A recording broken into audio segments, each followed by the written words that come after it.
There ain't no gold in this river that I've been washing my hands in forever. I know there is hope in these waters.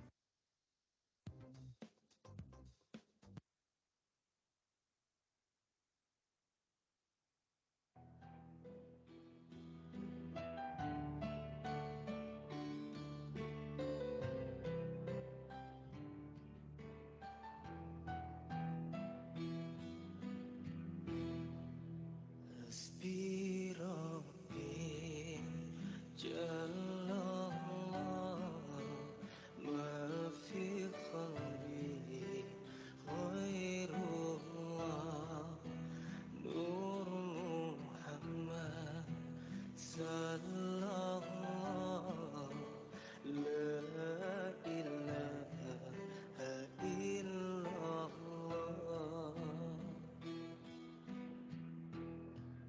Hasbi Rabbi Jallallah ma fi qalbi ghairullah Nur Muhammad sallallahu la ilaha illallah.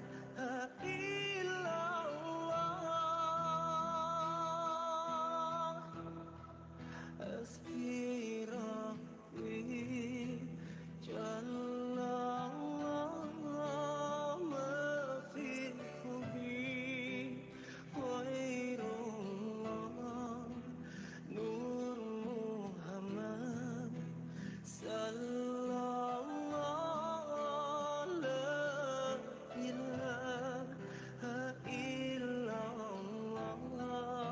ma fi qalbi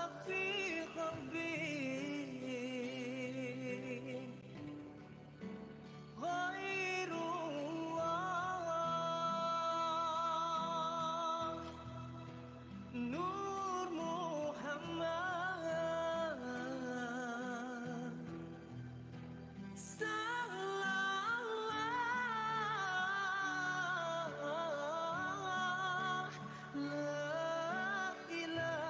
Nur Muhammad sallallahu la ilaha illallah. Hasbi Rabbi Jalla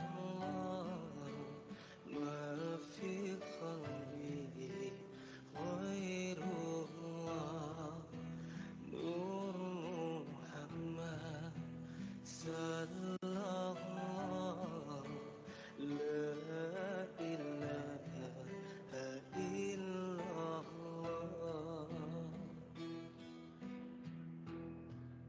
Hasbi Rabbi Jallallah ma fi qalbi ghairullah Nur Muhammad sallallahu la ilaha illallah.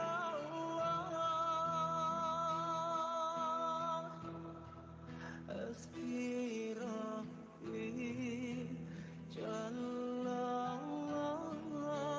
ma fi qalbi ghairullah Nur Muhammad.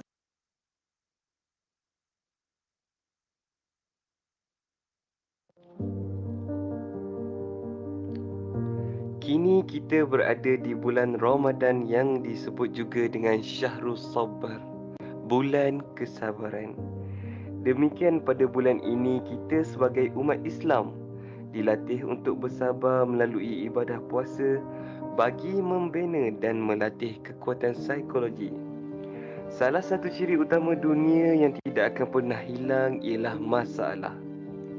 Siapa pun yang namanya masih hidup di bumi ini pasti akan menghadapi masalah, kerana masalah ada di mana-mana, mulai dari kedai di tepi jalan sehingga istana kekuasaan. Dari anak-anak sehinggalah individu yang telah berusia, semua berhadapan dengan masalah. Dengan kehadiran bulan Ramadan ini sebagai lembaran baru dalam membina kekuatan psikologi, ayuh dapatkan tips dan maklumat yang berguna dalam Ramadan dan kesihatan mental medan melatih kekuatan psikologi pada 20 April 2022 jam 2.30 petang menerusi aplikasi Microsoft Teams. Sesi ini akan disampaikan oleh Yang Berusaha Dr. Ahmad Rostam Mat Zain, Pakar Perunding Sekretari Hospital Sultanah Bahya. Unit Kaunseling juga akan memilih peserta terbaik bulanan disertakan syarat-syarat penyertaan seperti berikut.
Bismillahirrahmanirrahim. Assalamualaikum warahmatullahi wabarakatuh.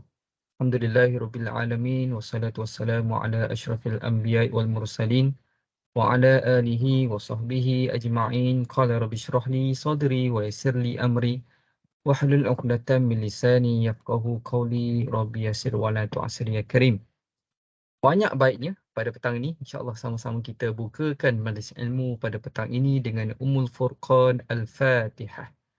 أعوذ بالله من الشيطان الرجيم بسم الله الرحمن الرحيم الحمد لله رب العالمين الرحمن الرحيم مالك يوم الدين إياك نعبد وإياك نستعين اهدنا الصراط المستقيم صراط الذين أنعمت عليهم غير المغضوب عليهم ولا الضالين آمين آمين آمين يا رب العالمين.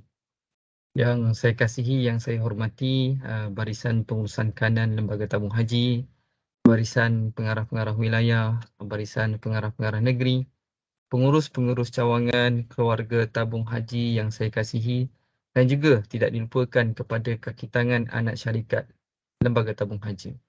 Selamat datang kepada Tuan Haji Puan Hajah dalam program Let's Talk Mental Health seri keempat tahun 2022 bertajuk Ramadan dan Kesihatan Mental, Medan Melatih Kekuatan Psikologi pada hari ini iaitu 20 April bersamaan dengan 18 Ramadan 1443 Hijrah.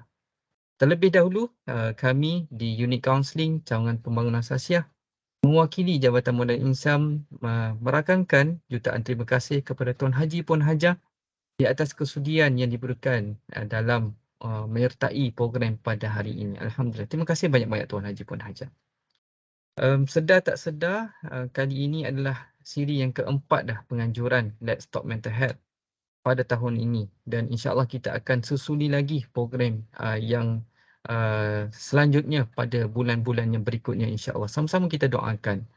Moga-moga Dan juga kita nak sampaikan juga alhamdulillah pelbagai respon positif yang kita terima di atas penganjuran program seumpama ini. Alhamdulillah, syukur sangat-sangat. Dan diharapkan objektif penganjuran program seperti ini iaitu untuk mengetengahkan kesedaran berkaitan kesihatan mental dan kesejahteraan psikologi dalam kalangan warga TH semakin meningkat, insya-Allah. Sama-sama kita doakan agar program seumpama ini akan dapat diteruskan pada masa akan datang, insya-Allah. Amin amin ya rabbal alamin. Okey, Tuan Haji Puan Hajah, di kesempatan ini saya juga ingin mempromosikan atau selebih-lebihnya macam memaklumkanlah beberapa perkara, iaitu yang pertama berkaitan dengan Al-Falah Ilm Hub.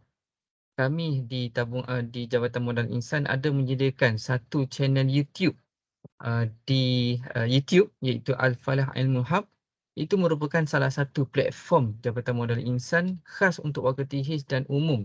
Jika tuan-puan haji, puan hajah terlepas barang program yang berlangsung di Jabatan Modal Insan, tuan haji, puan hajah boleh menonton semula rakaman di YouTube channel ni, insya-Allah. Jangan lupa juga bila dah ikuti tu boleh tekan like, share dan komen dan juga subscribe YouTube channel ni, insya-Allah. Moga-moga memberi manfaat yang lebih banyak lagi kepada tuan-puan, insya-Allah. Dan satu lagi seperti terpapar di skrin tuan-puan, peserta terbaik bulanan. Alhamdulillah, kita di unit kaunseling kita telah memilih 3 orang pemenang, iaitu untuk Januari, Februari dan Mac. Kami pun juga dapat pelbagai maklum balas macam mana nak sertai. So dengan 4 syarat mudah saja, Tuan Haji, Puan Hajah berpeluang untuk memenangi peraduan ini, iaitu yang pertama, sertai program-program unit kaunseling sama ada melalui live ataupun rakaman. Seterusnya, memberikan respon pada program yang disertai, chat ke, bagi smiley ke, ada apa, bertanyakan soalan ke, memberikan respon. Yang seterusnya adalah mengisi borang Customer Satisfaction Index CSI di akhir program-program berkaitan, dan kami akan berkongsi pautan bagi menyertai peraduan ini pada program terakhir pada setiap bulan. Dan insya-Allah pemenang akan diumumkan pada program pertama unit kaunseling pada bulan berikutnya. Okey, panjang lebar pula kan untuk promosi ni. Okey, so insya-Allah pada hari ini, pada siri Let's Talk Mental Health siri keempat hari ini, insya-Allah kita bawakan pakar psikiatri yang tidak asing lagi di tanah air kita ni. Kalau tuan-puan, tuan haji, puan hajah search je di YouTube, di Facebook, nama penceramah kita ni memang famous lah. Dan tidak asing lagi lah di pelbagai medium seperti media massa, medium cetak dan seumpamanya lah. Dan untuk memperjuangkan, untuk mengetengahkan, menyampaikan isu-isu kesihatan mental. Dan hari ini kita bawakan bersama dengan kita pada hari ini penceramah yang dah bersama dengan kita hari ini, saya nampak di situ, Dr. Ahmad Rostam Mazin, dan merupakan pakar perunding psikiatri Kementerian Kesihatan Malaysia dan kini berkhidmat di Hospital Sultanah Bahiyah Al-Ustaz. Suka untuk saya sharekan sedikit berkaitan dengan diri doktor penceramah kita hari ini. Beliau telah diiktiraf sebagai Fellowship in General and License Psychiatry daripada National University Hospital Singapura pada Februari 2020. Beliau juga telah banyak memberi sumbangan dan mendapat pencapaian membanggakan, iaitu pernah menerima anugerah Outstanding Service Award sebanyak 2 kali di negeri yang berlainan, iaitu pada tahun 2019 semasa berkhidmat di negeri Kedah dan juga pada tahun 2016 semasa berkhidmat di negeri Sabah. Subhanallah. Dan seingat saya pada tahun lepas, pada sambutan bulan kaunseling juga, kita telah bawakan Dr. Ahmad Rostam bersama dengan kita berkongsi berkaitan dengan isu-isu kesihatan mental, dan insya-Allah pada hari ini kita bawakan sekali lagi bersama dengan keluarga tamu haji. Sebelum saya menyerahkan ruang pada doktor, saya nak membudayakan, nak menyampaikan perkara ini kepada tuan-puan, tuan haji, puan hajah yang berada di Microsoft Teams ni. Boleh kita sama-sama penuhkan di ruangan chat dengan nota-nota yang boleh kita sharekan kepada rakan-rakan untuk disampaikan. Mungkin rakan kita terlepas ke apa yang doktor cakap tadi, so kita dah boleh notekan di ruangan chat, sama-sama kita boleh manfaatkan. InsyaAllah moga-moga kita memeriahkan lagi budaya menyampaikan ilmu ini. Moga-moga Allah memberi keberkatan untuk kita semua, insyaAllah, sama-sama kita doakan. Okey, dan seperti program-program lain juga, sekiranya ada persoalan yang timbul di kalangan tuan-puan, boleh tuliskan di ruangan chat juga. InsyaAllah kami akan ambil maklum di situ dan kita akan bawakan soalan tersebut di akhir sesi nanti. Saya rasa setakat itu sahaja untuk sedikit berkaitan dengan penerangan pengenalan pada program ni. Tanpa melengahkan masa lagi, saya dengan segala hormatnya, saya menjemput dan mempersilakan Dr. Ahmad Rostam Mazin untuk meneruskan sesi pada petang ini. Dipersilakan, Doktor. Bismillahirrahmanirrahim. Assalamualaikum warahmatullahi wabarakatuh. Yang saya hormati Barisan Kepimpinan Tertinggi Tabung Haji Malaysia di seluruh Malaysia. Yang saya hormati juga tuan moderator kita belah ini, Ustaz Hanif, tuan-tuan dan puan yang saya kasihi sekalian. Terima kasih kepada pihak Tabung Haji atas jemputan ini, dan insyaAllah pada hari ini kita akan bersama-sama dalam tempoh yang singkat, dan saya akan cuba untuk membawakan topik ini dengan semudah mungkin kepada tuan-tuan dan puan berkaitan tentang psikologi dan Ramadan. Dan of course dalam konteks psikologi dan Ramadan ni, kebanyakan masanya kita bercakap tentang sabar. Dan sabar tu, dan juga yang kedua adalah berkaitan tentang betapa pentingnya untuk kita menghargai apa yang kita dapat, nikmat yang kita dapat pada hari-hari, dan juga untuk kita rasa rendah diri dengan Allah SWT, kerana kita tahu bahawa apa yang kita ada ni cuma pinjaman saja, dan kita juga dapat merasai kesusahan orang lain yang tidak ada apa-apa. Jadi itu adalah benda biasa, benda basic yang saya rasa semua tuan-tuan dan puan di luar sana confirm tahu punya, dan ini diulang berkali-kali setiap tahun. Namun pada hari ini, insyaAllah saya akan bawakan kepada tuan-tuan dan puan dari sudut sains psikologi pula. Apakah impak Ramadan itu sendiri ataupun perbuatan puasa itu sendiri kepada psikologi, mental dan emosi kita. First and foremost, bila kita bercakap tentang impak psikologi ini tuan-tuan dan puan, sudah tentulah kita kena bermula dengan apakah impak fisiologi ataupun impak metabolisme Ramadan ataupun puasa kepada metabolisme badan. Sebab apa saya kena mulakan di situ? Sebab dari sudut metabolisme dan fisiologi inilah baru dia akan membawa kepada impak emosi dan psikologi.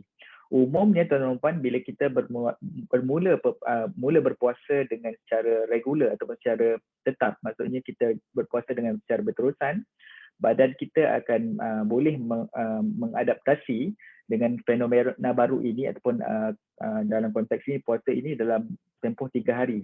Maksudnya by third Ramadan, hari ketiga bulan Ramadan baru-baru ini, ataupun hari keempat bulan Ramadan baru-baru ini, badan kita dah reset kepada satu sistem yang lebih efisien dalam penggunaan tenaganya sendiri. Bila kita cakap tentang penggunaan tenaga oleh badan, maksudnya bila ia menjadi lebih efisien, penggunaan tenaga itu akan lebih baik, terutama kepada kognitif ataupun otak kita. Dan ini bila kita cakap tentang kognitif, maksudnya berpuasa ini tuan-tuan dan puan tidak akan mengakibatkan otak orang Islam lemah, ataupun tidak mengakibatkan otak orang Islam ni jadi malas, jadi mengantuk, jadi letih, jadi tak boleh fokus, tak boleh fikir dan sebagainya. Itu sebenarnya satu persepsi yang salah, kerana berdasarkan kajian menunjukkan bahawa puasa menyebabkan otak kita menjadi lebih sharp. Itu adalah impak puasa. Kerana apa? Dia kembali kepada teori survivability. Sebab dalam konteks kita manusia ni, dalam kesusahan otak kita akan lebih kuat bekerja. Sebab kita nak cari jalan penyelesaian. So dalam konteks Ramadan ni tuan-tuan, bila kita berpuasa, otak kita menerima signal seumpama kita dalam kesusahan. Kita lapar, kita terpaksa menahan diri kita daripada minum, ingat makanan dan sebagainya, terutama dah petang-petang ni kan. Lepas ni bazar Ramadan, mesti di kalangan tuan-tuan dah mula fikir bazar Ramadan petang ni nak beli apa dan sebagainya. Ada banyak benda yang kita nak kena tahan, dan otak kita kena bekerja lebih keras. Sebab itulah bila berpuasa dia akan mengakibatkan sebenarnya otak kita lebih sharp. Kalau tuan-tuan dan puan-puan perasan, the first few days bila kita mula-mula puasa tu memang kita akan lemau kan, tetapi selepas itu lapar bukanlah satu isu sangat, tetapi Dan pada masa yang sama kita akan perasan bahawa kita punya pemikiran sebenarnya lebih tajam daripada biasa. Sebab itulah tuan dan puan, dalam konteks bulan puasa ni, kita lebih efisien dalam banyak perkara. Kita boleh riset dalam banyak perkara dalam kehidupan kita. Contoh, kita boleh solat dengan kita boleh berbuka puasa pada masa yang sangat tepat. Tuan dan puan, tak kisahlah kita dalam keadaan macam mana pun, bulan puasa ini, Ramadan kita yang paling maghrib kita adalah pada waktu yang paling tepat. Semua orang di seluruh Malaysia akan berbuka puasa. Aturan tiba-tiba dalam kehidupan kita, aturan dan kehidupan kita jadi lebih elok, lebih molek berbanding dengan sebelum berpuasa. Maksudnya dari segi makan kita lebih teratur, kita akan bersahur, kita akan berbuka puasa, dan ada setengah kita mungkin moreh dan sebagainya. Dan kita boleh atur masa kita dengan lebih baik sebab otak kita menjadi lebih sharp, otak kita menjadi lebih fokus, dan otak kita menjadi lebih tahu apa yang penting, apa yang tidak penting. Berbanding dengan bulan tak puasa, tuan-tuan puan, obviously kita semua ni satu masalah kita ialah kita tidak mampu untuk menepati masa. Dan ramai di kalangan kita juga tidak mampu untuk mengurus masa dengan baik, dan ramai juga di kalangan kita merasakan bahawa kita tak cukup masa. Ada banyak sangat benda, banyak sangat serabut dan keserabutan itu mengakibatkan kita jadi cacah berbah, merata-rata. Namun bila bulan Ramadan, tuan-tuan, kita semua boleh melakukan segalanya dengan sangat baik. Maksudnya segalanya boleh disusun walaupun dalam keadaan lapar, dahaga dan sebagainya, tetapi kita boleh buat banyak benda dengan baik. Itu adalah impak puasa yang pertama yang saya nak discuss dengan tuan-tuan. Kerana dalam konteks psikologi ni, tuan-tuan, salah satu masalah yang menjadi beban utama pada kita semua pada zaman sekarang ialah kita rasa bahawa kita tidak ada masa. Kita rasa bahawa hidup kita terlampau sibuk, hidup kita terlampau penuh sehingga kita tak ada masa untuk diri sendiri. Namun dalam bulan puasa ni, menariknya ialah kita semua mula memberikan masa dengan lebih banyak pada diri sendiri. Kita akan meningkatkan ibadah kita. Kita akan melakukan segala benda yang kita merasakan bahawa ia akan mendatangkan manfaat bukan sahaja pada diri kita tapi kepada semua orang. Kita lebih menghargai kesusahan orang lain. Kita ada perasaan sabar yang lebih tinggi dan sebagainya. Ini adalah impak yang kita tak rasai sebelum ini, ataupun kita kurang aware ataupun kita kurang fokus daripada bulan Ramadan ini. Dan yang seterusnya, tuan-tuan dan puan, bila kita bercakap tentang puasa ni, dalam konteks psikologi, kita panggil sebagai the self-regulation and self-control period. Self-regulation and self-control period. Maksudnya apa? Ini adalah bulan di mana kita boleh reset dari sudut kawalan ke diri dan juga reset regulasi ke diri. Kawalan ke diri dan regulasi ke diri. Apa maksud dia? Adalah sebab ramai di kalangan kita juga cuba untuk mengubah hidup kita. Dan kebanyakan masanya kita sama ada orang Islam atau tak orang Islam, kita sama je. 1 Januari setiap tahun kita akan cakap saya ada azam baru tahun ini. Tetapi akhirnya azam itu tinggal azam dan next year kita akan recycle balik azam yang baru. Namun begitu, yang penting je tuan-tuan dan puan, konsep azam baru pada 1 Januari ni bagi saya adalah satu kesilapan besar bagi kita orang Islam. Sebab Allah prescribe satu bulan yang sangat spesifik kepada kita semua untuk reset everything. Dan bulan Ramadan lah sebenarnya adalah masa yang paling berkesan dan paling efisien untuk kita reset banyak benda. Dan kita kena letak azam baru itu sebenarnya pada 1 Ramadan, bukan pada 1 Januari. Saya rasa itu adalah lebih baik. Kerana apa? So, dalam konteks pembentukan habit baru, tuan-tuan, pembentukan habit baru perlu dilakukan secara konsisten dan kena committed. Dan Ramadan ini sebenarnya Allah ajar kita untuk kena konsisten dan kena committed for at least 29 to 30 days. 29 ke 30 hari ini, tuan-tuan, kita kena konsisten dan committed kerana ini adalah arahan yang sangat jelas kepada kita, prescription yang sangat jelas kepada kita, benda yang wajib kita lakukan dan kita semua memang akan lakukan dengan sangat baik. Sebab kebanyakan kita lah, kurang-kurangnya dalam Malaysia ni, puasa ni tak ada masalah kepada kita. Kan orang bukan Islam mungkin fikir macam, oh korang puasa tak rasa lemah ke, tak rasa tak baca tak kuat. Bagi kita macam nothing, tak ada apa-apa pun, biasa je kan. Soalan macam kita makan macam biasa je kan, sebab kita tak rasa benda ini susah. Tetapi komitmen dan juga komitmen yang kita tunjukkan pada bulan puasa ini sebenarnya adalah satu bentuk kita panggil sebagai pengawalan ke diri yang boleh membentuk habit baru. Jadi dalam konteks Ramadan 29 ke 30 hari ini, tuan-tuan, inilah masanya kalau kita nak reset apa-apa habit yang kita tak suka. Tak kisahlah apa-apa habit yang tuan-tuan suka. Contohnya macam kita ni jadi makan tak teratur. Inilah masanya untuk kita reset makan yang tak teratur. Jika sekiranya kita ni suka berfikiran negatif, inilah masanya untuk kita reset pemikiran negatif itu. Jika kita kurang pergantungan kepada Allah SWT, inilah masanya untuk kita reset supaya kita menjadi lebih bergantung kepada Allah SWT. Dan poin ketiga itu yang saya nak kena ulas sikit in terms of kebergantungan kepada Allah SWT. Dan ini sebenarnya dari sudut psikologi, di bawah topik psycho-spirituality ataupun psikologi kerohanian, mereka mementingkan, ini teori di bawah sains, sangat mementingkan kebergantungan secara positif kepada Tuhan. So dalam konteks kita adalah orang Islam ialah Allah SWT. Kebergantungan yang positif terhadap Allah SWT ini dibentuk dalam bulan Ramadan ini. Kerana apa saya sebut itu? Sebab kita semua sangat jelas bahawa Ramadan ini kan ganjarannya straight daripada Allah SWT. Ini kita panggil sebagai, kalau kita kan orang bawah-bawah yang bagi, tuan-tuan, mungkin kita, contohlah kita bekerja.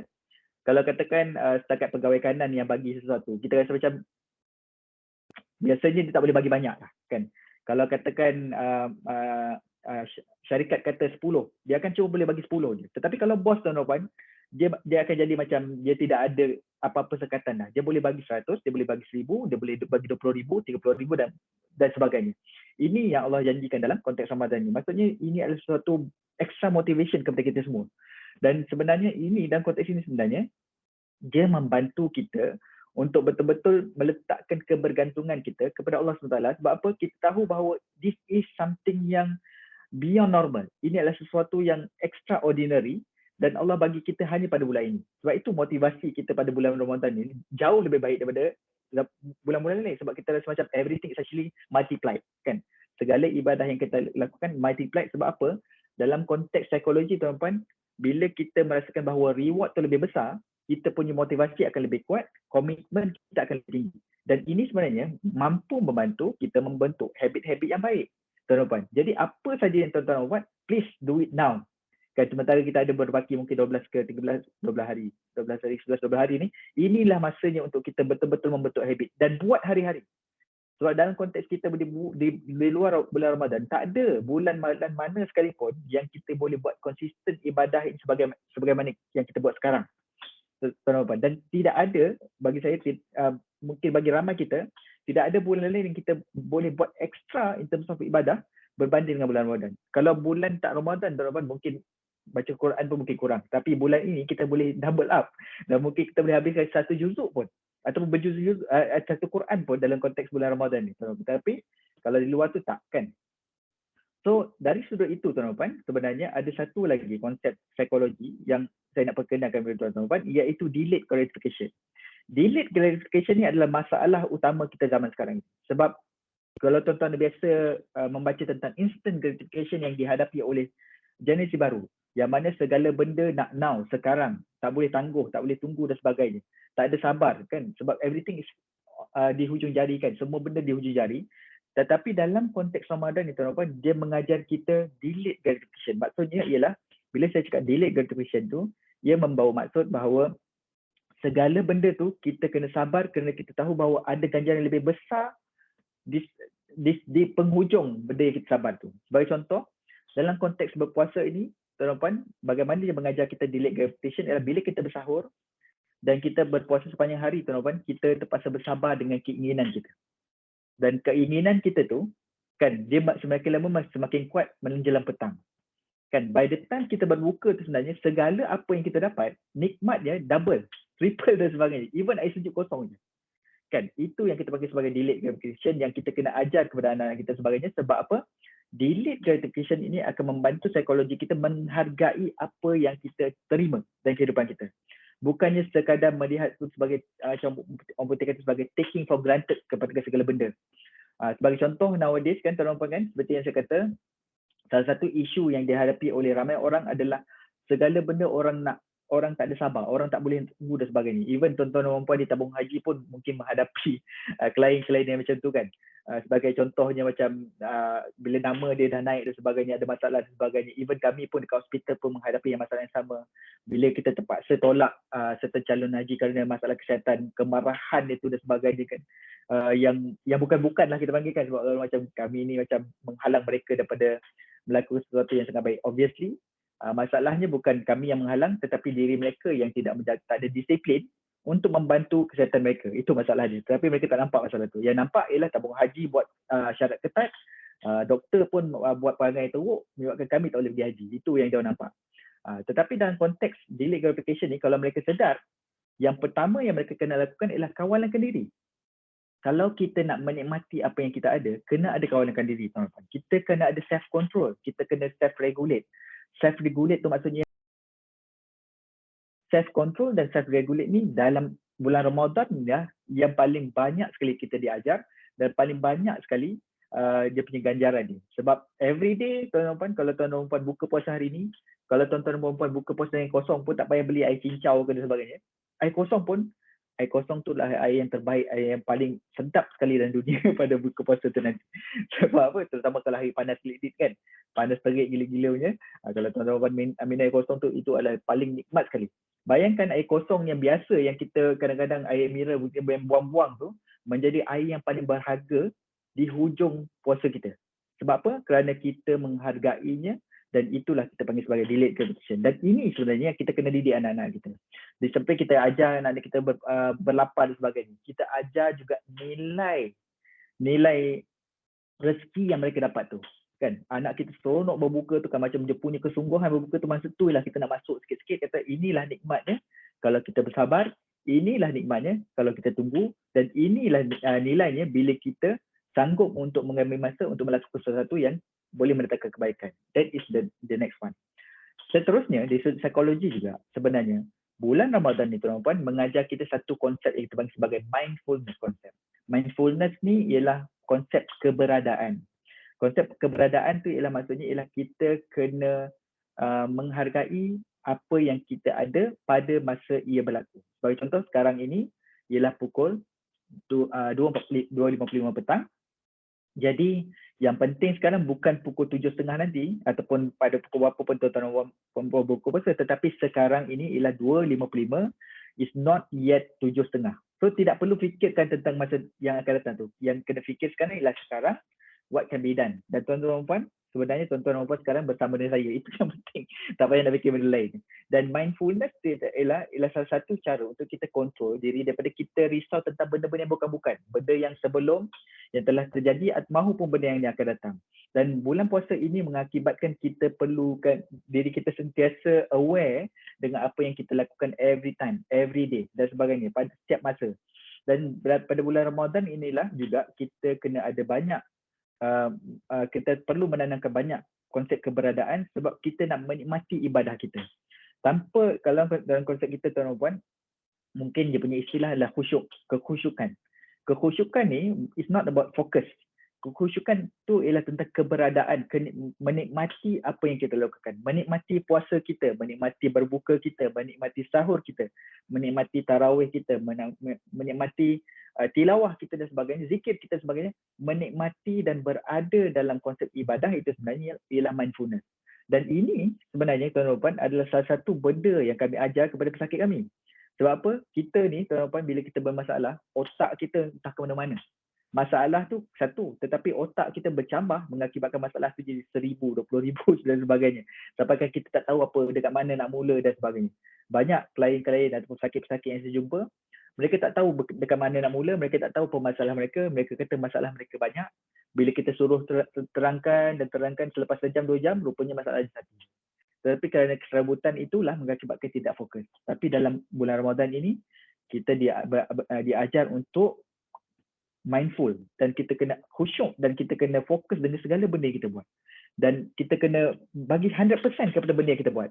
Dan itulah sebenarnya salah satu benda yang diajar dalam Ramadan ini. Sebab untuk kita menyelesaikan segala masalah tuan-tuan, kita kena fokus dan kita hanya tumpukan kepada satu perkara. Mengapa dalam bulan Ramadan yang kita boleh melakukannya, kenapa tidak kemudian? Ini adalah sesuatu yang kita boleh amalkan. So next one, tuan-tuan, ini adalah benda yang klise, tapi sebenarnya sesuatu yang perlu kita ingatkan juga. Sebab apa? Dalam konteks Ramadan ni, of course kita akan kata tentang untuk kita menghargai orang susah. Itu sebenarnya just part of it. Namun begitu, sebenarnya tuan-tuan, apa yang kita lihat semasa bulan Ramadan dan mungkin kita juga rasai adalah kenikmatan memberi itu. Ataupun apa yang kita panggil sebagai konsep psikologi adalah altruism. kenikmatan memberi itu kita rasa di bulan Ramadan ini. Sebab apa? Kenikmatan memberi itu kita rasa bulan Ramadan ini sebab kita juga rasa kesusahan orang lain. Dan ini kita kena belajar, tuan-tuan. Sebab apa? Ramai di kalangan kita tak boleh appreciate kesusahan orang lain. Tak mampu nak bersimpati ataupun tak mampu nak berasa ihsan dengan kesusahan orang lain dan mengakibatkan kita jadi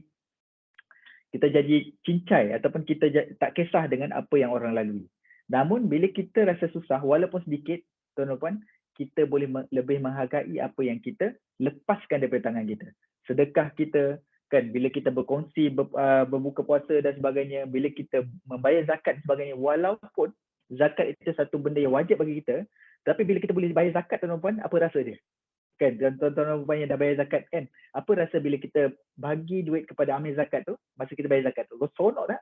Bagi saya itu adalah salah satu keseronokan yang tak dapat di luar daripada Ramadan, tuan-tuan. Sebab bila kita serahkan duit kita kepada amil tu, dia punya perasaan dia totally different. Dan ini sebenarnya kita tak mampu nak rasa dia punya impact tu berbanding bila kita lakukan dia di luar daripada ini. Dan itulah altruism yang sebenar. Bila kita memberi, tuan-tuan dan puan, tanpa rasa perlu, tanpa ada keinginan untuk dibalas kembali. Dalam konsep zakat, tuan-tuan dan puan, kita bagi tu saja bagi je, kan? Kalau kita manusia ni, kita faham, kalau kita tak kita letak di tepi kewajiban dan sebagainya. Zakat ni lah kita bagi duit, habis macam tu je. Tak ada, it will never come back. Dan duit itu akan pergi ke orang lain, tuan-tuan dan puan. Dalam konteks di luar, dalam konteks kita memberi di luar daripada bulan Ramadan ni, most of the time, tuan-tuan dan puan, kita akan memberi bila orang minta. Kan, most of the time. Tapi bulan Ramadan ni, every single one yang mampu akan memberi tanpa mempersoalkan duit tu ke mana.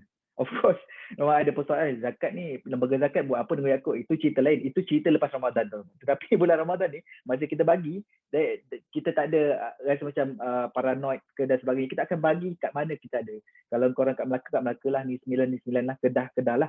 Dan kita kalau macam kita makan beras tu, ikutlah beras kita apa. Kadang-kadang kita kalau boleh, kita nak bagi beras yang paling tinggi kan, ada kesukaan. Kalau dekat Kedah ni RM21 beras basmati. Kalau boleh kita nak bagi RM21 tu. Tapi nanti ambil zakat kata, kau makan beras apa ni? Dah makan beras RM7 tu bayar RM7 tak lah. Tapi itu adalah kita. Kan, kita akan bagi tanpa ada rasa macam duit aku ni bermanfaat ke? Siapa terima duit aku ni? Patut ke dia terima? Tak ada persoalan itu langsung. Inilah sebenarnya konsep altruism sebenar. Dan konsep altruism ni iaitu memberi tanpa syarat, memberi tanpa inginkan timbal balas ini sebenarnya adalah salah satu bentuk kekuatan yang boleh menyihatkan psikologi kita. Kalau contoh macam kawan-kawan kita yang kesusahan dan sebagainya, even kalau kita pun ada kesusahan tuan-tuan, kalau kita dapat memberi dalam kesusahan tu, saya rasa ramai di kalangan kita akan rasa nikmat dia, walaupun sedikit kan. Kalau kita rasa susah hati dan sebagainya, ramai mungkin di kalangan kita yang bila susah hati, bila ada apa-apa masalah, dia akan bersedekah. Sebab apa? Bersedekah itu akan membuka ruang tenang. Kan, sebab kita tahu bahawa kita mendatangkan manfaat kepada orang lain. So dalam konsep zakat itu yang kita buat bulan Ramadan itu, tuan-tuan, inilah semangat yang kita kena bawa keluar daripada bulan Ramadan. Sebab semangat ini kalau ada, tuan-tuan, wow, insya-Allah lah ya, kita negara kita ni kalau orang Islam ni baik diakibatkan oleh Ramadan, tuan-tuan, negara kita tak ada masalah apa-apa langsung, insya-Allah. Sebab kita orang Islam adalah majoriti dan bila orang Islam baik, negara confirm akan baik kan, confirm kan, saya amat yakin tentang perkara itu. So dan pada masa yang sama juga, tuan-tuan, bila kita cakap tentang Ramadan dan tadi saya sentuh sedikit tentang psychospirituality, saya kembali kepada psychospirituality kembali, yang mana ramai di kalangan kita di luar sana bila kita berhadapan dengan masalah, kita ada sangka buruk dengan Allah SWT. Kan, kita rasa bahawa Allah tu kejam. Kan, recently ada seorang pesakit saya, dia cakap dengan saya, doktor, saya kadang-kadang saya rasa macam Allah SWT ni tak faham. Kita dengar macam aduh kan, macam kita okeylah, kita dengar dulu lah kan. Sebab dia kata macam saya rasa kadang-kadang saya rasa. So saya takkan marah terus dengan benda tu, sebab bagi saya kadang-kadang lintasan itu memang boleh berlaku pada siapa saja sekalipun kan. So dia kata macam saya ni seolah-olah Allah tu saja sabotage hidup saya. Kan, bila dia senang sikit susah. Bila saya senang sikit susah. Nampak macam biasalah kan, bila senang susah. That is normal kan. Tetapi bagi dia ada pandangan yang sangat tak elok kepada Allah tu. Seolah-olah Allah SWT tu kawan-kawan dia. Kan macam jiran sebelah rumah dia, orang belakang rumah dia, kawan seoffice dia dan sebagainya. Seolah-olah Allah begitu. Dan mengakibatkan mereka meletakkan mereka merasakan bahawa mereka ni layak untuk dapat apa saja. Ini pemikiran yang bukan berlaku pada pesakit saja, tapi ramai di kalangan kawan-kawan kita, orang-orang yang kita kenal di luar sana ada masalah ini. Menganggap bahawa seolah-olahnya Allah tu sama level dengan kita, yang akan melakukan kesilapan, yang akan melakukan akan membuat keputusan yang salah dan sebagainya. Yang kita rasa macam ini dah ke mana kau ni kan? Itu yang kita fikir kan.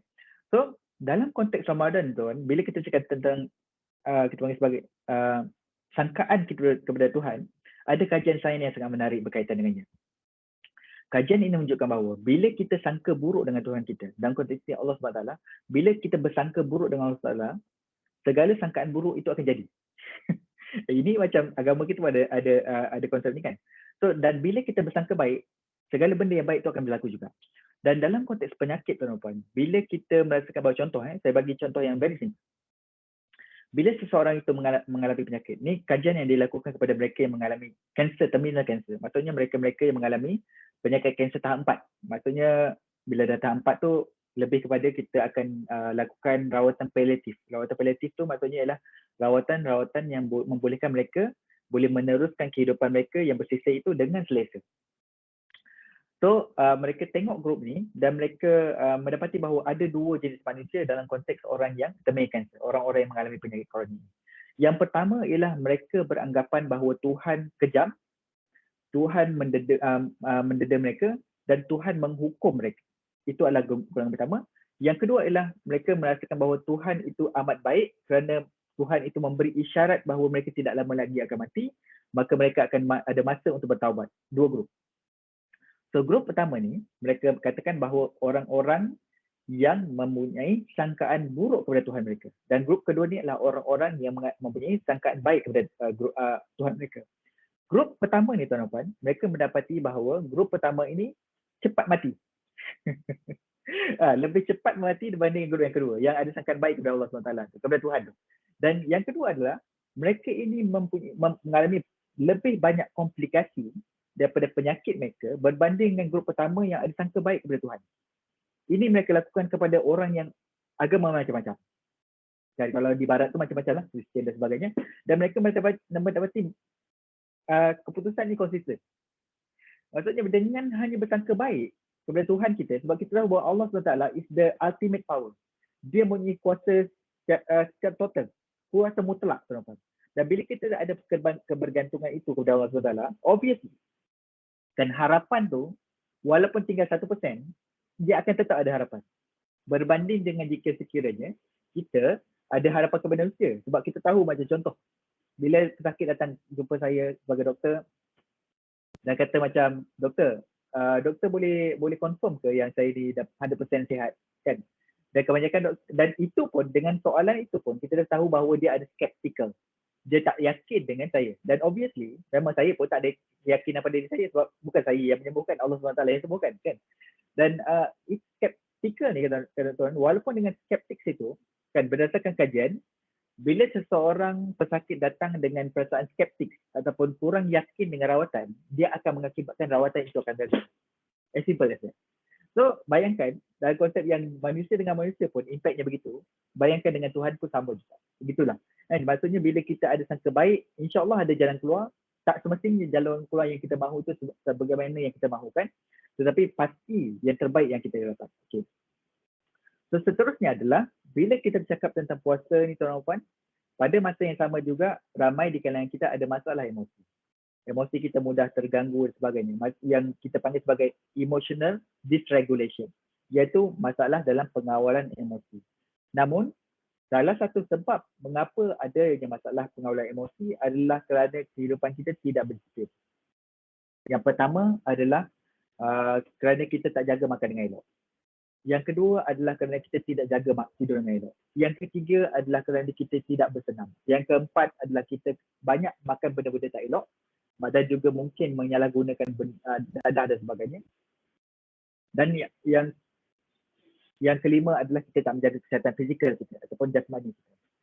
So dalam konteks bulan puasa ni tuan-tuan, bila kita menjaga makan kita, maksudnya bila kita bersahur dan berbuka dengan sekadarnya, tuan-tuan, dia sebenarnya mampu meningkatkan kualiti emosi kita.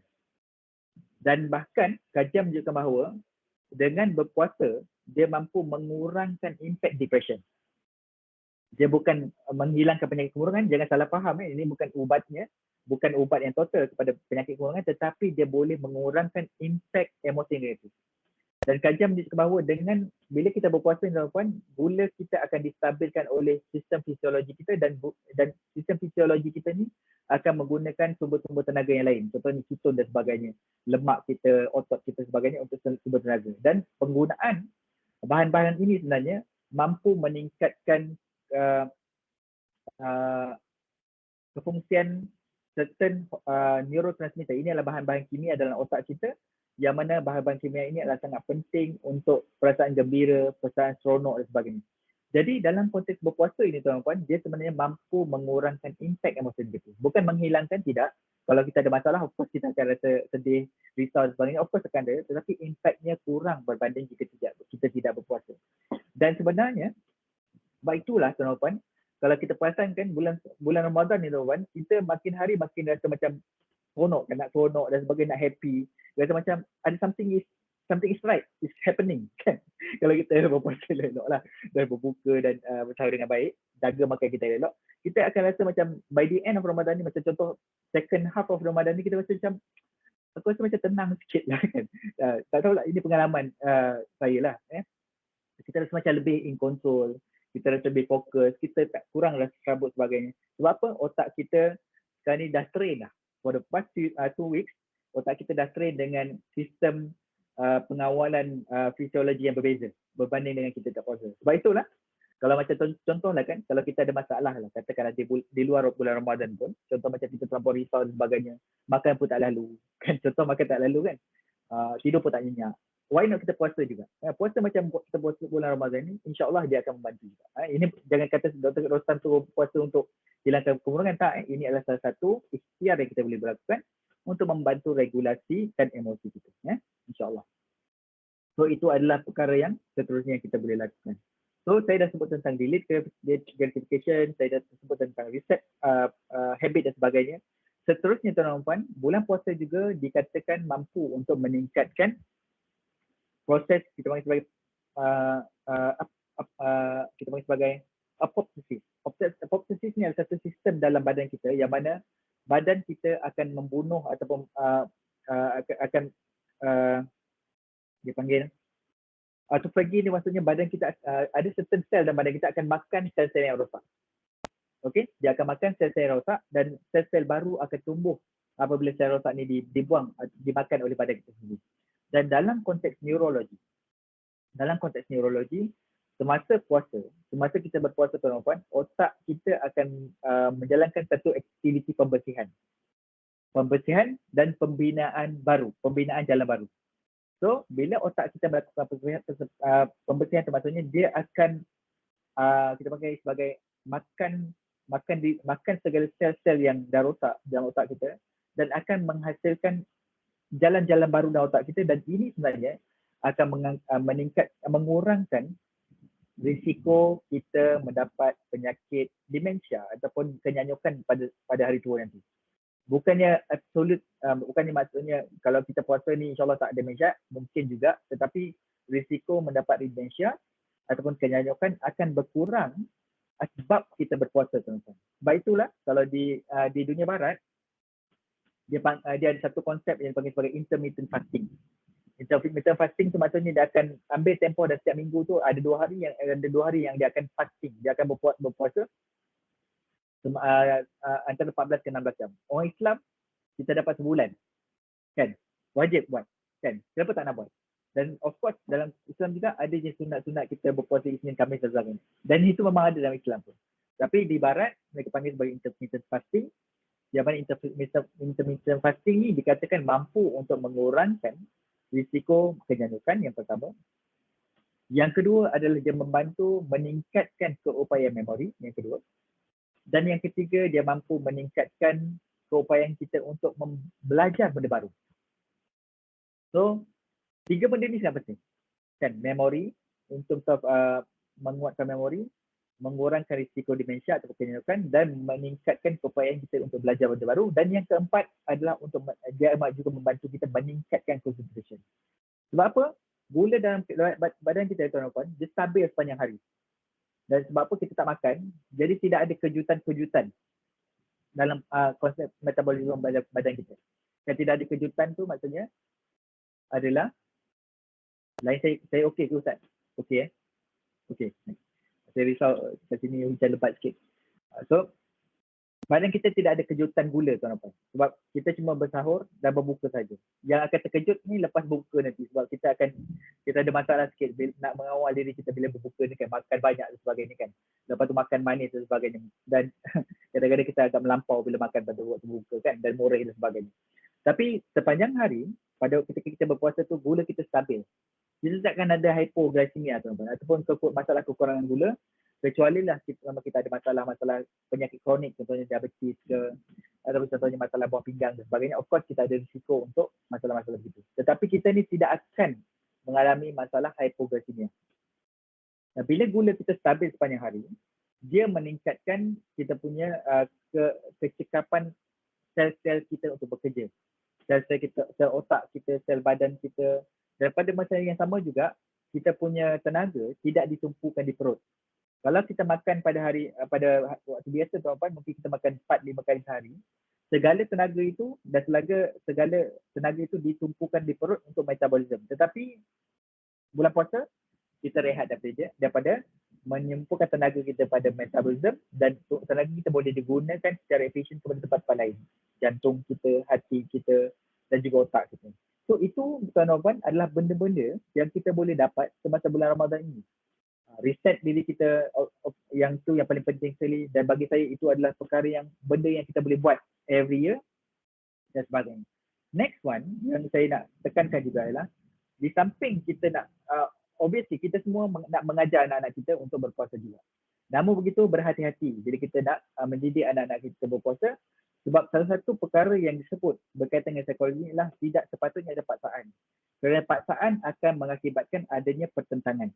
Dalam konteks kita mendidik anak-anak kita, terutama bulan puasa ni, sudah tentu kita teruja untuk mengajar anak kita berpuasa, mula berpuasa dan sebagainya. Kadang-kadang bila keterujaan kita itu tuan-tuan, mengakibatkan kita agak keras dengan anak kita. Kurangkan perkara ini. Kerana apa? Bila kita mengajar anak-anak kita dengan cara keras, terutama tentang benda-benda begini kan, tentang disiplin dan sebagainya, dia akan mengakibatkan pertentangan yang kita tak seronok. Kita kena didik anak kita untuk berseronok di bulan Ramadan ni. Bila mereka berpuasa pun berseronok, bila mereka berbuka pun berseronok, bila mereka bersahur pun berseronok. Bukan kerana terpaksa. Jadi dalam konteks itu tuan-tuan, dalam pendidikan anak-anak juga kita kena berhati-hati. Sebab ramai di kalangan kita di luar sana ada masalah sikit sebab apa kita tengok anak-anak orang berpuasa penuh umur 5 tahun, umur 6 tahun dan sebagainya, kita sakit kepala. Sebab anak kita umur 8 tahun pun tak dapat menunggu. Kadang-kadang kalau anak kita tak puasa penuh umur 8 tahun, kita jadi nak marah, kita rasa macam kau ni tak lagat benda yang kau lembik sangat dan sebagainya. Mulalah kita menggunakan bahasa-bahasa yang tak baik kepada anak kita. Kita akan cakap benda dia berdosa dan sebagainya, sedangkan anak kita tak balik kepada lagi, apa masalah dia kan. Jadi kadang-kadang kita sangat keras. Jadi benda itu yang kita kena perbetulkan, sebab pendidikan tu kena dilakukan dengan cara berhikmah. Dan saya kena tekankan perkara ini sebab ramai di kalangan bila kita jumpa remaja-remaja di luar sana tuan-tuan, remaja-remaja zaman sekarang ni merasakan bahawa adanya masalah, mereka ada masalah dengan bagaimana melihat agama. Dan juga apa-apa saja ibadah dalam agama tersebut. Sebab kebanyakan mereka merasakan bahawa ibadah dan agama adalah sesuatu yang terpaksa dilakukan. Sedangkan bagi kita yang dah besar, dah tua-tua ya tuan, kita tahu bahawa segala ibadah yang kita lakukan itu mendatangkan keseronokan dan rasa best dalam diri kita. Yang itu yang kita nak didik anak-anak kita juga. Jadi berhati-hatilah bila kita mendidik anak-anak kita dalam konsep puasa ini. Sebab puasa tuan-tuan, bagaimana yang kita rasa sekarang ni sudah pasti dan sudah tentu akan memberikan kenikmatan pada anak kita. Cumanya bagaimana kita nak mendidik itulah yang kita kena berhati-hati dan juga kena dengan berhikmah. Jadi saya rasa setakat itu dulu sebab saya nak buka kepada soalan jika ada. Sebab kita ada lebih kurang dalam 15 minit untuk apa-apa soalan. Kalau tak ada soalan nanti saya akan teruskan dengan poin-poin lain juga kalau ada. Ya. Okay, subhanallah Doktor. Dengan perkongsian yang doktor sampaikan tadi, saya lihat lebih kepada apa yang berada di otak kita semua ni yang boleh kita manfaatkan dengan adanya Ramadan pada tahun ni, pada kali ini, pada sekarang lah. Dan saya pun teringat dengan kata-kata biasanya kita selalu dengar Ramadan ini adalah madrasah Ramadan. Dan madrasah ni apabila sekolah kan, bila kita berada di sekolah, kita akan ditrain oleh cikgu, akan dididik oleh guru-guru. Masanya dia sekian-sekian. Dan tak lain tak bukan untuk membentuk tingkah laku. Dan bila doktor sebutkan tadi berkaitan dengan pembentukan habit yang baru ataupun nak reset everything on Ramadan. Tu yang saya kira sangat-sangat bagi saya, kita biasa dengar untuk reset azam kita pada awal Muharram, berbeza sikit dengan di akhir akhir tahun. Tapi mungkin pada kali ini benda yang mungkin boleh kita sama-sama amati iaitu kita reset everything, tingkah laku kita, mindset kita, everything dalam berkaitan dengan diri kita ni di Ramadan ini. InsyaAllah saya rasa tadi pun doktor dah selitkan untuk mendidik anak-anak tadi pun sama. Macam mana mungkin di kalangan penonton kita pada petang ini ada nak cari juga macam mana nak apa yang panggil, nak didik, nak pujuk anak-anak kan untuk Ramadan ni.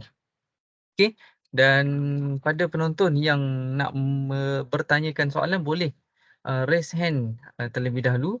Kita boleh openkan mic. Dan juga kalau tidak mahu raise hand sekalipun, boleh tuliskan di chat. InsyaAllah kita sama-sama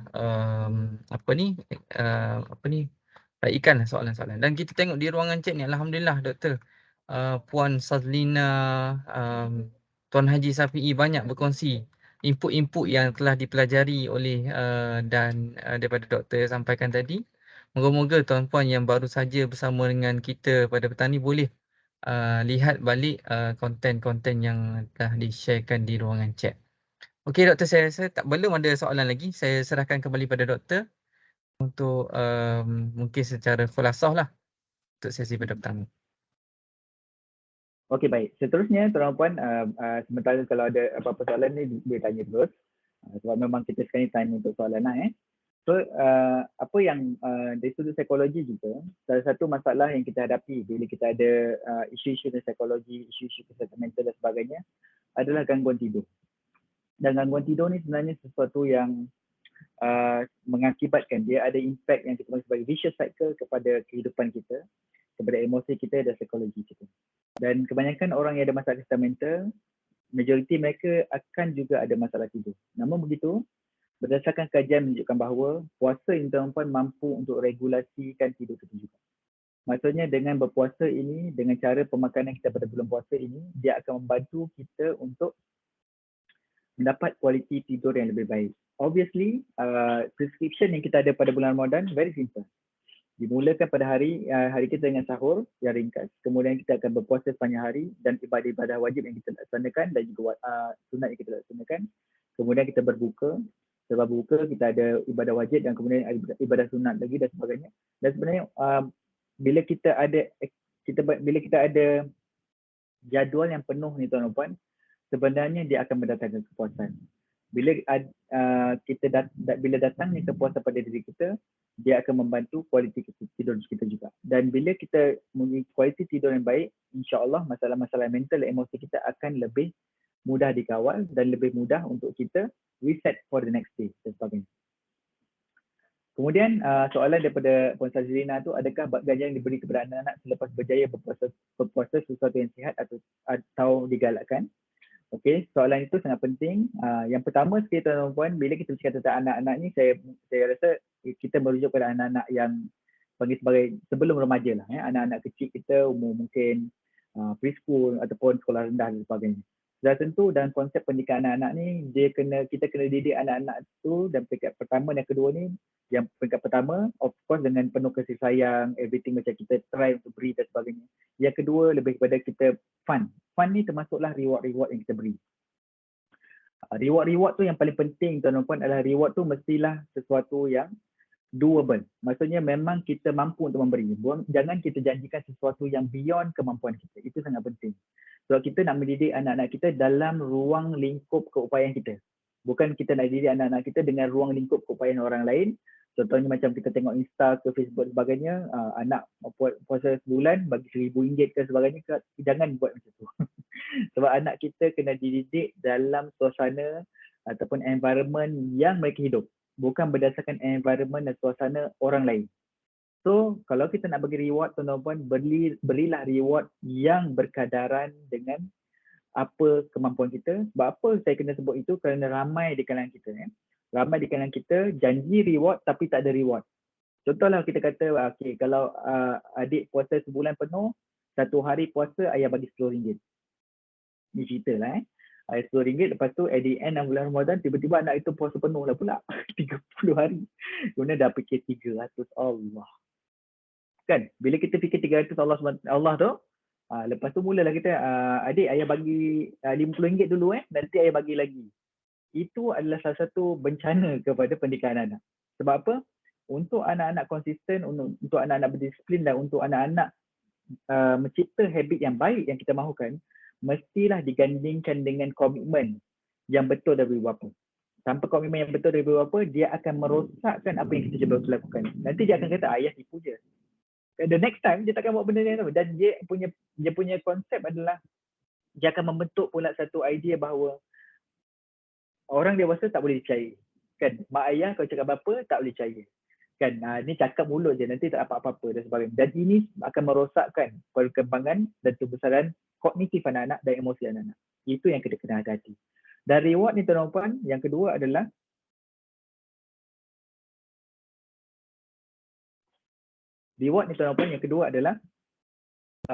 dia bukan sesuatu yang memang kita akan confirm buat every year. Maksudnya dia kenalah berdasarkan kemampuan yang kita rasa anak kita boleh buat. Contohnya memang kita dah tahu dah anak tu mampu buat. Tak payahlah kita kata janji bulan bintang, tak payah, tak perlu. Sebab anak kita dah mampu buat secara konsisten. Mengapa kita bagi reward ni adalah cuma untuk membentuk habit saja. Bukannya every time akan dapat dan sebagainya. Dan kita kalau boleh tu tak perlu nak janji apa-apa pun lebih baik. Maksudnya at the end of the day dan sebagainya, okay, contohlah bulan nanti dah raya dan sebagainya, kita cakap okay, ayah ingat lagi last month atau mak ingat lagi last month masa bulan Ramadan adik puasa penuh, alhamdulillah. Ayah sangat happy. Kena bagi tahu kenapa kita seronok, kenapa kita nak bagi reward. Jangan kata nah reward. Tak boleh. Kita kena terangkan apakah perasaan kita, mengapa kita rasa bangga dengan dia. Kita kena terangkan emosinya apa. Kita kena terangkan apa manfaat yang dia dapat dan sebagainya dan mengapa kita buat dan sebagainya. Kita kena banyak sikit cakap pasal benda ni. Just bukan macam puasa dapat reward. No. It must be kena digandingkan dengan kita panggil sebagai tazkirah lah, simple kan. Tazkirah kepada anak-anak kita supaya anak-anak kita sebab itulah ayah suruh puasa. Macam tu. Dia faham konsep itu tuan-tuan. Jadi reward itu kena digandingkan dengan konsep yang kita nak tanamkan. Supaya mereka akan dapat kita panggil sebagai couplekan benda baik dengan sesuatu yang boleh mendatangkan kebaikan. Benda baik, puasa, yang mendatangkan kebaikan pada diri dia adalah reward yang dia terima. So, reward itu digandingkan dengan konsep di sebalik kenapa kena buat. Itu yang penting. Dan reward seperti yang saya katakan ada peringkat awal saja. Bukannya berterusan, bukannya macam every year sampai umur 20 pun nak kena reward, jenuh lah kita. Okay. So, ini adalah benda-benda konsep yang simple yang kita boleh lakukan. Dia sama juga konsep macam untuk anak-anak yang ada masalah, macam contoh anak-anak kita preschool ataupun anak toddlers kita petatih, anak-anak kita umur petatih macam umur 2 tahun, 3 tahun yang kita nak ajar begitu, nak buat toilet training dan sebagainya. Kita bagi star. Kan? So sama juga konsep itu. So bila anak berpuasa ni, of course kita boleh bagi reward. Yang pertama mestilah berkedaran, yang kedua mestilah berdasarkan suasana kehidupan dia. Yang ketiga adalah kemampuan kita. Yang keempat adalah kita kena terangkan mengapa ia berlaku, mengapa ia diberikan dan konsep dan juga hikmah di sebalik benda yang mereka lakukan itu. Barulah dia boleh mendatangkan pengajaran pada anak-anak kita. Okay? Baik, Doktor. Saya kira tajuk ni boleh kita buat slot asing sebab benda tu sangat-sangat menarik. So kita perlukan guidance daripada pakar psikiatri kan, lebih-lebih lagi yang doktor pun dah banyak pengalaman mengendalikan isu-isu, dan saya juga boleh disclose kat sini kan, ada juga join kelas-kelas pendidikan untuk anak-anak Alhamdulillah banyak perkongsian daripada doktor yang kita boleh sama-sama manfaatkan insya-Allah. Okey, ada lagi soalan daripada penonton? Kalau ada lagi boleh kita raikan satu lagi soalan sebelum kita tutup sesi pada petang ni lah. Kalau ada yang malu-malu nak teks pun tak apa, boleh WhatsApp je pada saya. So far dalam WhatsApp tak ada lagi. Okey. Di Kuala Lumpur ni pun agak ni juga nak hujan ataupun dah hujan tak? So saya doakanlah semua dalam keadaan yang baik-baik. Okey. Okey, kita ada satu soalan daripada Hajah Aimi Ahlami ni. Doktor, macam mana nak bagi anak lebih fokus belajar atau dengar cakap secara baik? Anak aktif dan gadget di tangan. Okay, gadget dan anak-anak zaman sekarang ni memang tak boleh nak pisahkan kan. Even kita mak bapak pun susah nak berpisah dengan gadget kita. Itulah masalah dia. Bukan anak-anak je, bapak pun macam sama juga. Jadi macam mana kita nak bantu anak-anak kita lebih fokus? Yang pertama, yang kedua adalah nak kurangkan gadget di tangan mereka. Okay, yang pertama sekali tuan-tuan puan, kita kena bermula dengan ibu bapa. Ibu bapa kena start dulu. So bagi saya macam contoh apa yang saya buat di rumah adalah bila saya sampai rumah, saya takkan pegang phone kecuali kalau saya on call. Phone tu saya akan tinggalkan, lepas tu dan phone saya ni akan dikongsi oleh 3 orang anak saya kecil. So dia orang pandai-pandai lah pakat siapa nak guna dulu, berapa lama nak guna dan sebagainya, dan yang tak boleh tengok jam tu dia akan tanya saya, ayah, Abang Teh boleh main daripada nombor berapa sampai nombor berapa, sebab dia kena nombor. Kita refer, Abang Teh boleh main nombor 12 sampai nombor 3. Lepas tu siapa? Lepas tu Bang Cik. Dia kind of thing. So yang pertama adalah kita sendiri kena tunjukkan contohnya. Kan kita kurangkan penggunaan gadget bila bersama dengan mereka, dan every time mereka dekat dengan kita, put aside you punya gadget. Maksudnya anak kita adalah lebih utama daripada gadget itu. Itu adalah satu benda yang kita kena buat. Contoh yang kita kena tunjukkan pada anak-anak kita. Yang kedua adalah budaya ilmu ni tuan-tuan, kita juga kena buat juga. Maksudnya kita menunjukkan keseronokan kita untuk baca buku, dengar ceramah dan sebagainya. Kita kena tunjukkan benda-benda itu. Sebab bagi saya anak-anak kita ni kan dia macam sponge. Dia akan serap segala benda yang kita buat. Apa yang kita buat itulah yang dia akan buat dan sebagainya. So benda itu yang kedua. Yang ketiga adalah kita memang perlu letak limitasi. Limitasi kepada anak kita tentang penggunaan gadget dan minimumkan penggunaan gadget, jumlah gadget di rumah. Sediakan apa yang perlu saja dan make sure bahawa anak-anak kita menggunakan gadget di depan mata. Macam contoh anak-anak saya akan gunakan gadget dekat ruang tamu lah. Dan bilik jangan nak main gadget dan sebagainya. Kita tetapkan begitu. So kita ada letakkan syarat-syarat untuk mereka ikut dan juga mereka kena ikut. Kalau tidak, memang mereka tidak akan dapat kita punya kepercayaan untuk menggunakan gadget itu secara penuh. So kadang-kadang mungkin susah untuk kita pendekkan masa penggunaan gadget. Contoh macam kalau anak kita guna gadget sampai 4 jam sehari.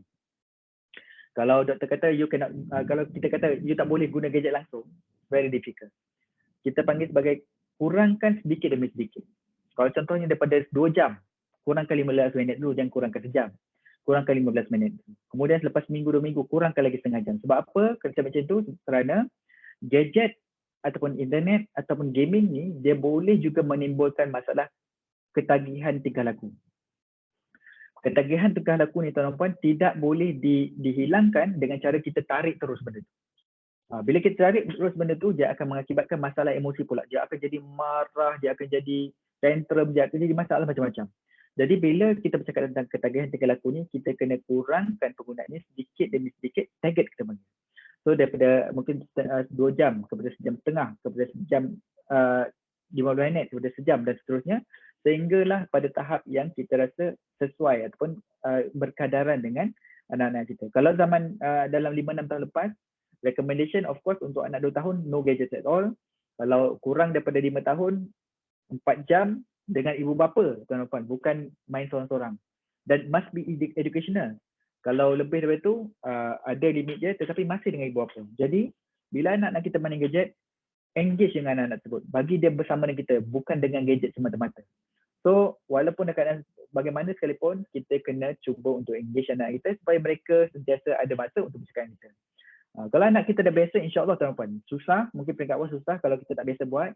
Tapi insyaAllah boleh buat sebab bagi saya ramai di kalangan ibu bapa di luar sana pun of course boleh melakukannya. Sebab ini adalah sesuatu yang doable. Anak-anak kita bukanlah dah jadi batu ataupun dah jadi buluh. Mereka masih lagi rebung.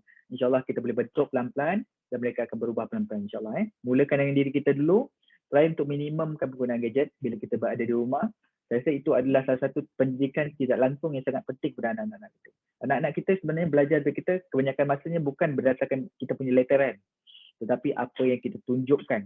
Contoh macam anak-anak kita yang masih kecil, solat kan. Kita solat depan dia orang akan mula solat juga. Walaupun entah apa dia buat pun tak tahu, tapi mereka solat lah tu. Kan? Tetapi bila mereka dah besar, umur 7 tahun tu, bila kita kata okey umur 7 tahun dah boleh mula solat, tak ada masalah bagi saya. Kan, untuk kita kata okey jom solat, tak ada masalah dah. Macam anak-anak saya yang anak saya yang 7 tahun tu, bila kata okey jom solat, dia boleh solat. Walaupun bacaan tu belum hafal lagi dan sebagainya, tapi insyaAllah sebab dia dah nampak daripada awal lagi, daripada baby lagi, dia dah nampak mak dia solat, ayah dia solat sebagainya. Janganlah kita nak solat, kita menyuruh. Ramai dengan kita kalau nak solat, kunci pintu.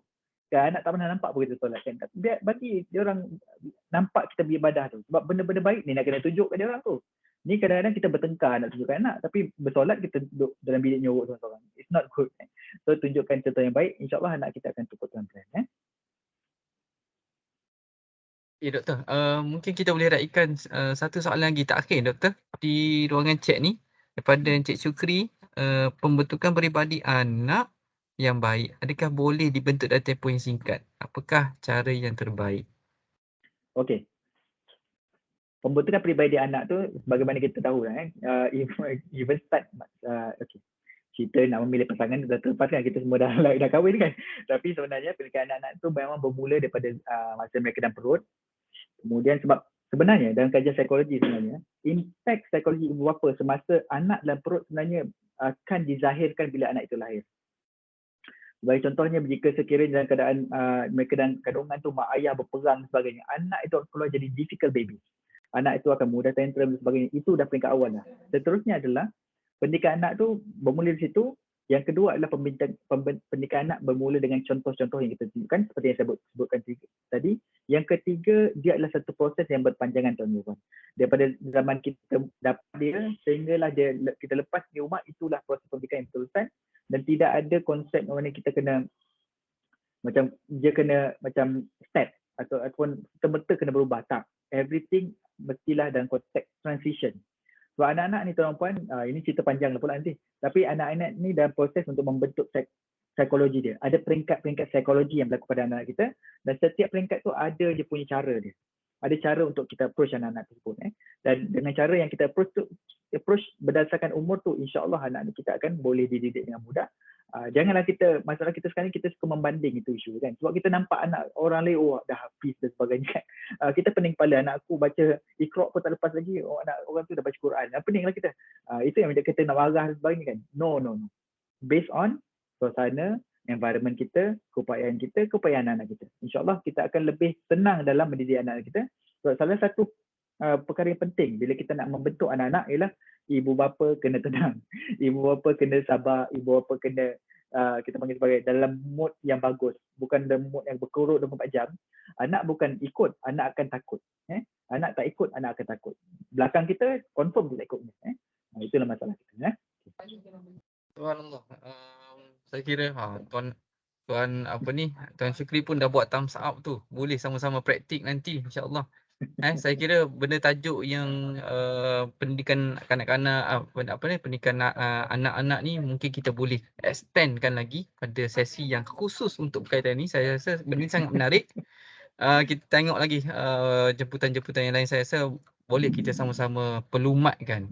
Moga-moga generasi yang akan menggantikan kita nanti adalah generasi yang kita idam-idamkan, iaitu anak yang soleh. Amin amin ya rabbal alamin. Okey, ni ada satu lagi daripada Haji Malik ni. Mungkin terakhirlah doktor.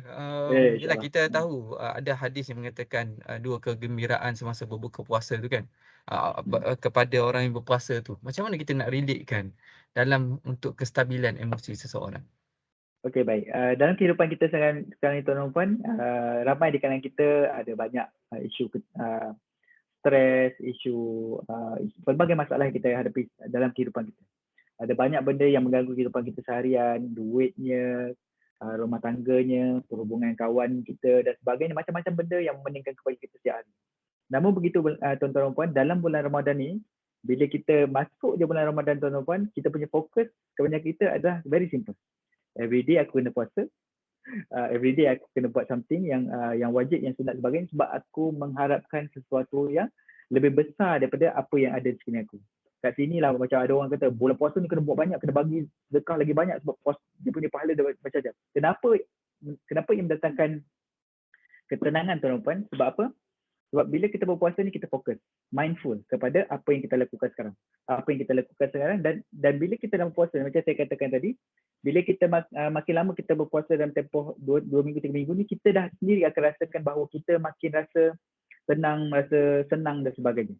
Kita rasa mudah nak seronok dan sebagainya. Even kalau kita tengok kawan-kawan kita berbuka, kawan-kawan kita yang sama berpuasa, kita boleh senyum dengan lebih mudah. Sebab kita rasa macam orang Muslim kan, even contohlah dalam Malaysia ni kita nampak orang yang bukan Melayu berpuasa pun kita macam bestnya, bagus, like kita mampu untuk bergembira untuk semua orang. Itulah bagi saya adalah salah satu nikmat yang kita boleh dapat dalam berpuasa, dan saya rasa hadis itu ada kaitan dengannya. Sebab memang macam kegembiraan tu boleh berlaku bila-bila masa, sepanjang hari, di mana-mana saja, dengan sesiapa saja, yang mungkin kita tak rasa sebelum ini. Dan segala kesusahan kita di luar bulan Ramadan tuan-tuan, seolah-olahnya macam dilembutkan di bulan Ramadan ni, insyaAllah. Dan saya nampak benda itu, dan mungkin tuan-tuan juga nampak benda itu, perkara yang sama. Itulah saya rasa benda-benda yang nikmat yang kita boleh dapat di bulan Ramadan ni, yang kita tak mampu dapat di luar daripada bulan ini. Dan saya rasa itu yang ada kaitan dengan hadis tersebut, insyaAllah. Ibaratnya ialah bila Allah mendatangkan apa-apa arahan, suruhan daripadanya, mesti ada kebaikan yang tersembunyi yang patut kita manfaatkan, insya-Allah. Alhamdulillah doktor, dalam sedar tak sedar perbincangan kita ni, dah 1 jam lebih dah ni. Memang satu perkongsian yang sangat-sangat menarik daripada doktor. Moga-moga ilmu yang kita dapat cerap daripada doktor hari ni, moga-moga kita boleh manfaatkannya, dan juga kita boleh sampaikan kepada rakan-rakan kita yang lain. Itulah ilmu ni, tanpa amal macam tak ada apa-apa lah. Tapi kalau ilmu kita amal plus lagi, kita sampaikan pada orang lain. Moga-moga ilmu tu berpanjangan. Yang itu juga yang kita harapkan kan doktor. Nanti kita di sana nanti, itu yang kita harapkan. Semoga kita mendapat redha Allah Subhanahu Wa Taala, insya-Allah. Okey doktor, kami di Unikaus ni ada nak tayangkan beberapa iklan lah kepada semua para peserta. Okey, ada 2 perkara di sini. Pertamanya infak Ramadan. InsyaAllah pada yang tuan-puan yang masih lagi berhajat untuk sama-sama mengimarahkan infak Ramadan ni, boleh menghubungi Jabatan Modal Insan seperti mana yang ada tertera di email. Boleh kita manfaatkan insyaAllah sampai tarikh akhirnya 24 April. Dan satu lagi, insyaAllah pada hari ini akan ada majlis pelancaran Hijrah 24 dan juga majlis berbuka puasa bersama dengan Yang Amat Berhormat Perdana Menteri Malaysia. InsyaAllah mana-mana peserta anggota tabung haji boleh layari di YouTube Al-Falah Ilmu Hub. InsyaAllah kita sama-sama meriahkan sesi pada petang ini. Okey, satu lagi iklan daripada kami juga adalah berkaitan dengan CSI. Okey, di sini tuan-tuan bolehlah nak sampaikan apa-apa hajat, maklum balas berkaitan dengan sesi pada petang ni. Kalau nak ada permintaan sesi berkaitan dengan pendidikan anak-anak pun boleh nyatakan di situ. InsyaAllah kita setkan dengan Dr. Rustam nanti, insyaAllah. Okey. So saya rasa di akhir nanti link untuk CSI ada di link dan boleh scan QR code. Okey, so di akhir ni kita nak ada sesi bergambar lah, boleh? Okey, jom kita sama-sama. Okey, sorry. Dan saya ambil kesempatan ini juga untuk mengucapkan tahniah kepada pemenang peserta terbaik program anjuran unit kaunseling daripada Januari hingga Mac, Puan Hajah Nordayana, Brother Encik Muhammad Rizal dan juga Penhajah Wan Nur Zarina. Dan kita masih lagi mencari pemenang-pemenang yang seterusnya. Boleh sertai untuk sesi pada berikutnya, insyaAllah. So di akhir sesi, jom kita sama-sama onkan kamera kita untuk kita orang kata ambil gambar lah kan. Jom kita bagi masa dalam 10 saat tengok rakan-rakan kita. Doktor, kita bila kita buat secara di atas talian ni, alhamdulillah daripada Perlis sampailah ke Sarawak. Tiada halangan untuk kita sama-sama memanfaatkan. Okey, Betul. ready? So, 1, 2, 3. Okey. Okay, one more. Mungkin kita boleh share kan nak buat apa? Mini love ke? Okey lah. Mana masing-masing lah freestyle. Okey, masing-masing freestyle. Okey.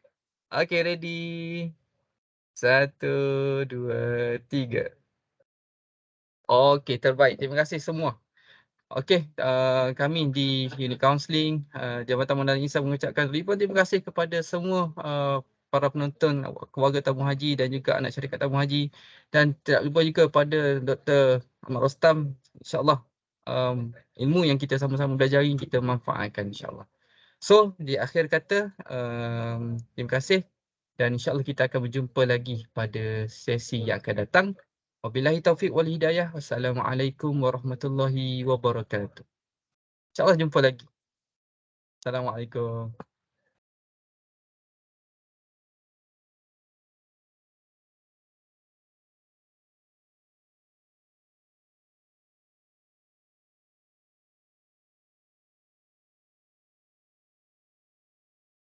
Terima kasih semua.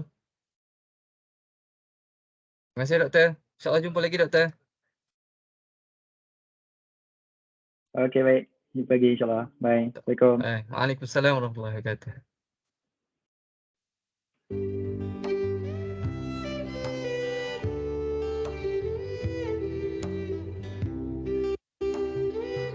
Terima kasih semua. Selamat berbuka.